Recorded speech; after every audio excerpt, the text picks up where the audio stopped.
শেখ মুজিব সাধারণ ক্ষমা ঘোষণা করেছিলেন, শেখ হাসিনা এসে বিচার শুরু করেছিলেন। আজকে তারা যেভাবে আস্ফলন করে বেড়াচ্ছে, আমি মনে করি যে যুদ্ধ অপরাধীদের বিচার কন্টিনিউ করা দরকার রয়েছে। কারণ তারা এই কিছুক্ষণ আগে আমার বক্তা বলে গেলেন যে স্বাধীনতার উৎসাহগ্নে বহু প্রতিযোদ্ধা মুক্তিযোদ্ধাকে তারা নির্মমভাবে হত্যা করেছে, সঠিক। সুতরাং এদেরকে যদি আপনার এই ক্ষমা করে দেওয়া হয়, তাহলে তারা এইভাবে জাতির মধ্যে বিভ্রান্তি অনৈক্য তৈরি করে ধর্ম নিয়ে ব্যবসা করে তারা জাতির মধ্যে যে ষড়যন্ত্র চক্রান্ত বীজ বুনতে চায় সেটিকে তারা এগিয়ে নিয়ে যাওয়ার চেষ্টা করবে।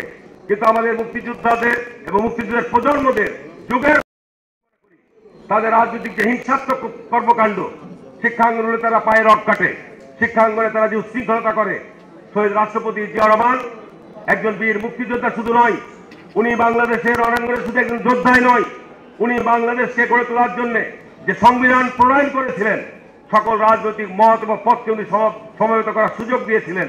আজকে তাদের দোসররা বলে যে ৭২কে সংবিধানকে ফেলে দিতে হবে। যারা সৃষ্টিকে, যারা জন্মকে অস্বীকার করে, আমি মনে করি তারা বেজন্মা, তাদের জন্মের কোনো ঠিকানা নাই। সুতরাং এই বিষয়গুলো সম্পর্কে আমাদের সজাগ এবং সতর্ক থাকতে হবে। আমাদের নতুন প্রজন্মের ছেলেদের মধ্যে তাদের এই ধরনের কর্মকাণ্ডের ব্যাপারে আমাদের আরো বেশি, এই মুক্তিযোদ্ধা এবং মুক্তিযোদ্ধার প্রজন্মদেরকে আরো বেশি সজাগ এবং সতর্ক থাকতে হবে। আপনারা নিশ্চয়ই লক্ষ্য করেছেন, এই কিছুদিন আগে এই ৫ই আগস্টের পর হিন্দুদের সবচেয়ে বড় ধর্মীয় উৎসব দুর্গাপূজা অনুষ্ঠিত হয়েছে।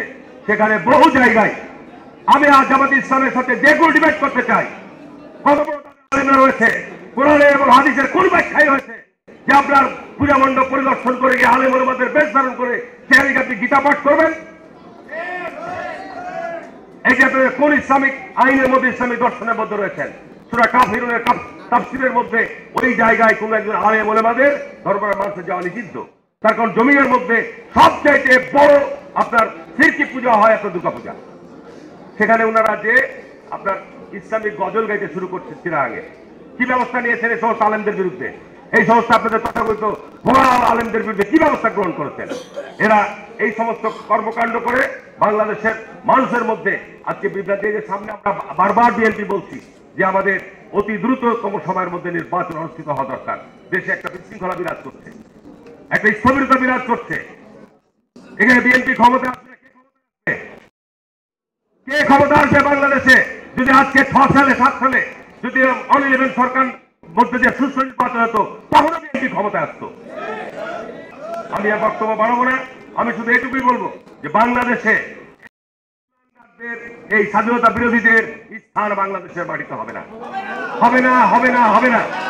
আমরা কোন চক্রান্ত, ভালো থাকেন, সবাই সুস্থ থাকেন, ইনশাল্লাহ আমাদের বিজয় সুনিশ্চিত।